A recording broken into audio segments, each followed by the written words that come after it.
I still remember the day like it happened yesterday. The air was heavy, the kind of late summer heat that made the walls of our old house sweat.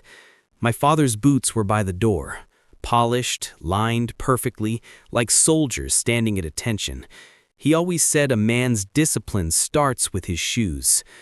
I was 16, old enough to think I knew everything, young enough to still believe he'd never stop caring. That morning, I made a mistake, one I didn't understand until years later. I skipped school to hang out with friends by the old canal. We smoked cheap cigarettes and talked about leaving town, about how our fathers didn't understand us. I remember laughing, loud and careless. I didn't know he'd already found out. When I came home, the sun was falling behind the trees, throwing long orange shadows through the kitchen window. He was sitting at the table, hands folded, his face still. That stillness was always worse than his anger. He didn't shout. He didn't even look at me at first, just said quietly, "You think life waits for you to grow up?" I stood there trying to act brave. "It's just one day," I said. His eyes lifted. "That's how it starts. One day, one choice, one lie." He got up slowly, walked past me, and opened the old wooden drawer where he kept a small box. Inside it were letters, coins, and a folded piece of paper. He handed it to me. It was a note, one I wrote when I was 12. "I'll make you proud one day," it said in shaky handwriting. I'd forgotten about it. He hadn't. He said, "You said this, but every man writes promises he doesn't intend to keep.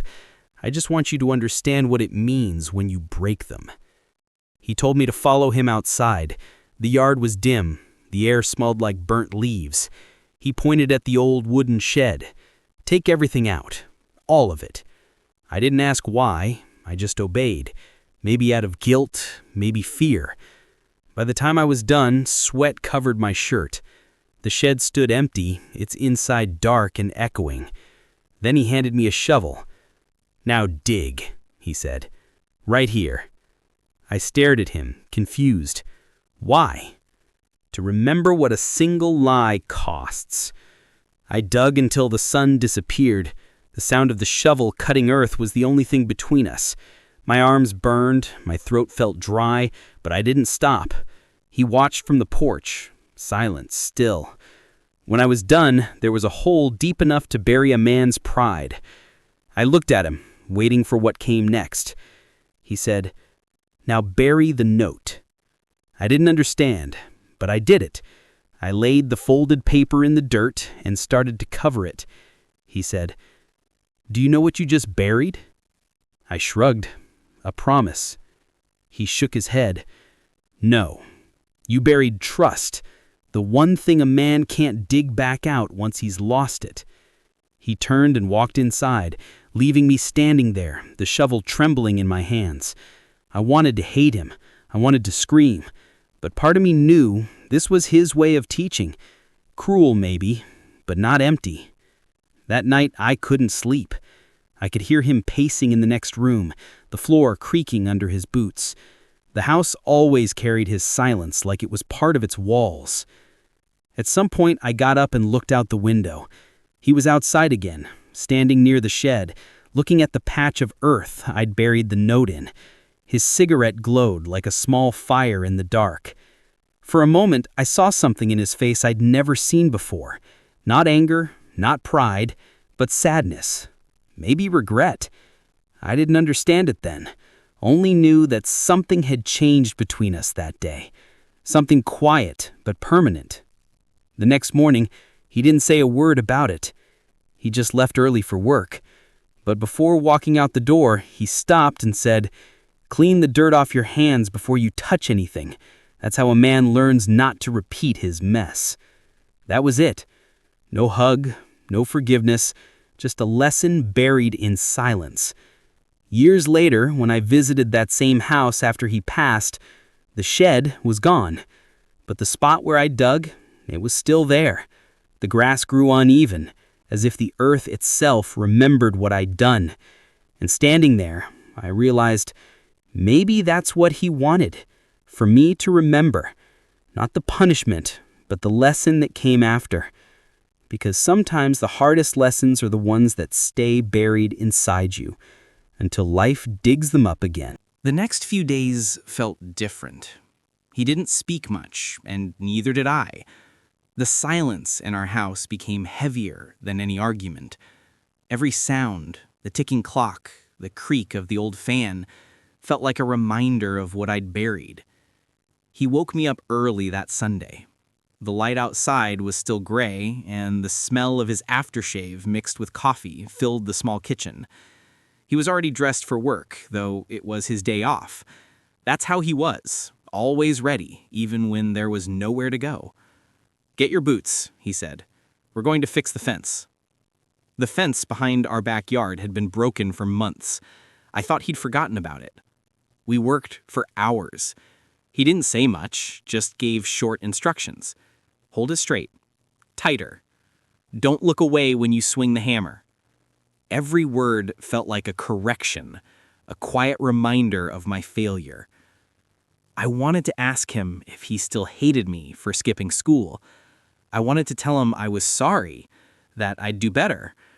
But when I looked at his face, I couldn't find the right moment. He wasn't angry anymore, just distant, like someone trying to teach without letting feelings get in the way. By noon, the sun was high and my hands were blistered. I sat down, wiping sweat from my forehead. He stood there, looking at the fence. Then, almost to himself, he said, "You see that? It's straight now, because we didn't give up halfway." He turned to me. "You can mess up, but if you walk away before fixing it, that's when it becomes a failure." It wasn't much, but for him, that was as close to forgiveness as words would ever get. We ate lunch in silence. He didn't eat fast like he used to. His movements were slower, almost tired. His eyes, though, still had that sharpness, like he was always measuring something I couldn't see. After we finished, he said, "Come with me." He led me to the shed again, the same place where I'd buried my note. The ground had hardened since that day. He stood there for a long time before speaking. "Do you know why I made you dig that hole?" I nodded. "To remember my mistake." He shook his head. "No. I made you dig it so you'd feel what it means to lose something you can't just pull back out. Most people never learn that." He knelt down, pressed his hand to the earth, and said quietly, "Every mistake has weight. You carry it until you decide to make peace with it. That's what makes a man different from a boy." His voice cracked slightly when he said that. It startled me. I'd never heard weakness in his tone before. For the first time, I realized that he wasn't trying to hurt me. He was trying to shape me. Roughly, painfully, but with purpose. He stood up, brushing the dirt from his hands, and looked straight at me. "I know you hate me sometimes. Maybe you always will. But one day, when life doesn't go your way, you'll understand why I did what I did." He walked away after that, and I stayed behind, staring at the ground. The shovel was leaning against the shed wall, its metal still stained with dried earth. I picked it up. It felt heavier now, like it had absorbed all the silence between us. That night, as the rain started tapping against the window, I found myself writing again. Not another promise, but a note I never gave him. It said, "I don't hate you. I just don't know how to love you the way you want me to." I folded it, kept it under my pillow. I didn't bury it this time. I didn't have to. Some lessons don't need to be repeated to be remembered. The next morning, he was gone before sunrise, leaving his coffee mug half full on the table. I looked at it for a long time, the way people look at something ordinary that suddenly feels sacred. That's when I realized something important. The hardest lessons aren't taught with anger. They're taught with absence. It's the moments when you want your father to speak, but he doesn't. When you want him to say, "I'm proud of you," but all he gives is a nod. When you want forgiveness, and he just hands you another shovel. Because that's how men like him showed love. Not through softness, but through silence. And I hated it back then. But now, looking back, I think that silence might have saved me from becoming careless, from thinking mistakes don't matter. He didn't teach me how to be perfect. He taught me how to carry what I'd broken and still walk forward. And that, I think, was the real weight of the shovel. I never thought my father would explain himself. He was a man of commands, not conversations. Every lesson he ever gave me was shown through action, through work, through silence, through the weight he placed on my shoulders long before I was ready to carry it. But something changed the year I turned 17. It happened on a cold evening in late October. The sky was bruised purple, the kind of color that told you winter was near. I was sitting on the front steps, angry at the world and at myself. I'd failed a math exam, gotten into an argument with a teacher, and walked home feeling like the whole world was a test I wasn't prepared for. When I reached the house, he was sitting on the porch. Rare for him.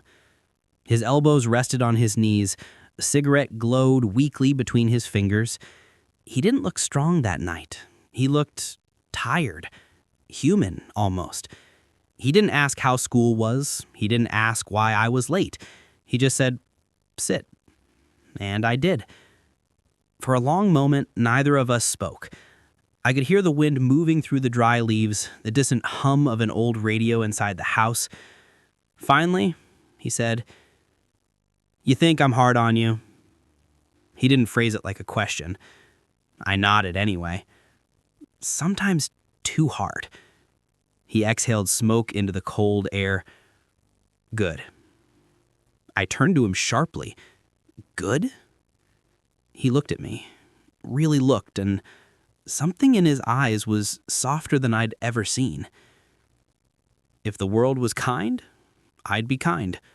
But it isn't, so I can't be either. I didn't know how to respond to that. He continued, "I don't want you growing up thinking life forgives you. It doesn't. People don't. Not always." His words hit me harder than any punishment he ever gave me. I swallowed. "Then why not tell me that before? Why make me guess everything?" He gave a small laugh, dry, tired. "Because boys don't listen to words, they listen to consequences." For a moment, we were quiet again.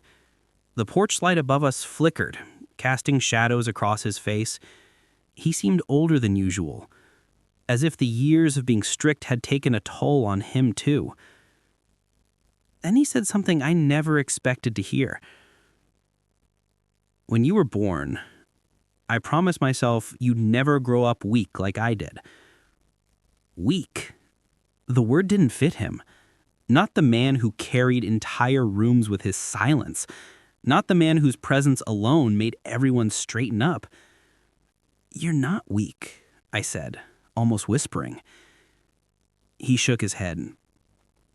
"You don't know half of what I've done, or what I've let pass." He took one long breath. "My father broke easily, and I followed him. I let life beat me until I realized the only way to survive was to stop expecting softness." He crushed the cigarette into the gravel. "So I became the man I needed when I was young, even if it meant you'd hate me for it." The wind carried his words away, but they stayed inside me like a weight I couldn't ignore. "I don't hate you," I said, quietly. He didn't look at me. Not yet. I wanted to tell him he was wrong. I wanted to say I understood. But I didn't. Not fully. Not then. He stood up slowly, stretching his back with a quiet groan. Before going inside, he placed his hand on my shoulder, something he almost never did. His grip was firm, grounding. Life will hit you harder than I ever did. If you remember my lessons, it won't break you. If you forget them, you'll break yourself. And then he walked inside, leaving the porch door slightly open, as if he wanted me to follow. I didn't move for a long time. The cold settled into my bones, but his words stayed warm, almost burning. For the first time in my life, I realized something important. He wasn't teaching me how to obey. He was teaching me how to endure. Not how to be perfect, but how to stand back up when perfection failed me. And strangely, for the first time, I didn't feel angry at him. I felt grateful. Confused, but grateful. Because in his own broken way, he was finally speaking the truth he'd kept locked inside his silence. That night, I wrote another note. Not a promise, not an apology, just one line. I'm learning, Dad. Even when it hurts. I didn't give it to him. Not yet. But I kept it close. Folded neatly in my wallet because I knew someday he'd need to know he wasn't teaching a lost cause. He was gone before I ever got to tell him I understood, before I could say, "You were right." It happened one winter morning, quiet, cold, mercilessly ordinary. The kind of morning that doesn't warn you it's about to take something from you forever. He had been coughing for weeks, but he still went to work. Said rest was for the lazy. Said he had things to finish. He always did. When the call came from the factory, I was already halfway through breakfast. My mother answered, and all I remember is the way her spoon fell from her hand. That sound. Metal hitting the floor. It still echoes in my mind. He was gone before the ambulance arrived. No dramatic farewell, no long speech, just silence. The kind that fills every room and never leaves. I remember standing in front of his work jacket, still hanging by the door, covered in the smell of dust and sweat and old tobacco. That jacket was him. It carried more weight than any apology could. And suddenly, every hard word he'd ever said came back. But this time, they didn't sound cruel. They sounded like lessons. Don't talk back when you're angry. Never lie to yourself. If you make a mistake, fix it. Don't excuse it. Back then, they felt like punishment. Now, they felt like preparation. We buried him on a windy afternoon. The clouds were heavy, the air sharp. People said things like, he was a good man. But I don't think anyone really knew what that meant. Not the way I did. When it was my turn to speak, I didn't read from the paper I brought. I just looked at his coffin and said softly, "You were hard on me, but you made me strong. You broke me so the world couldn't." And for a second, I thought I saw him, standing in the distance, arms crossed, that same half-proud, half-stubborn look on his face. Like he was saying, "Good, you finally get it." Years have passed since then. I've grown up into the kind of man he wanted me to be. Not perfect, not loud, but steady. I work with my hands, I wake up early, I pay attention when people talk. And sometimes when life hits me hard, when bills pile up, when people disappoint me, When I look at the mirror and see him staring back, I hear his voice. Don't quit. Not now. You're stronger than this. He was right. I am. But there's one thing he never taught me, one thing I had to learn on my own. That strength isn't just about standing tall. It's also about forgiving yourself when you fall. Because for years, I carried guilt. Guilt that I never said thank you. That I never told him I knew he loved me in his own silent, brutal, unforgettable way. One night, I finally opened the old wallet I'd kept since high school. Inside, the note I wrote him years ago was still there. The ink had faded, the paper had yellowed. It read, "I'm learning, Dad." Even when it hurts, I smiled through tears, because now I finally understood what that really meant. Learning wasn't just about lessons. It was about carrying the pain and still choosing to be kind. That was his real lesson. Not obedience, not perfection, but endurance. Sometimes I walk to the old porch where we used to sit in silence.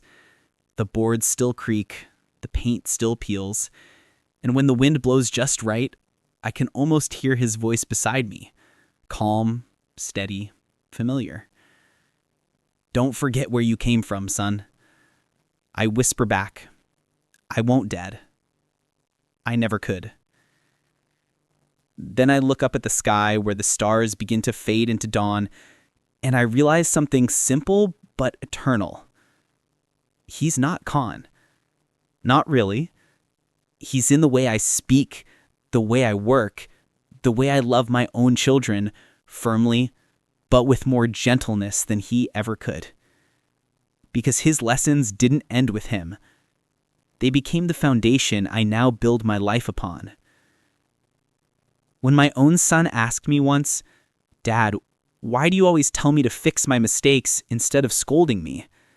I smiled, because that's what your grandfather would have wanted. He taught me the hard way, so I could teach you the better way. He didn't understand then, but someday he will. And when that day comes, maybe he'll realize, just like I did, that fathers don't live forever, but their lessons do. That sometimes the hardest men teach the kindest truths. And that love doesn't always sound like, "I love you." Sometimes it sounds like, "Do better next time."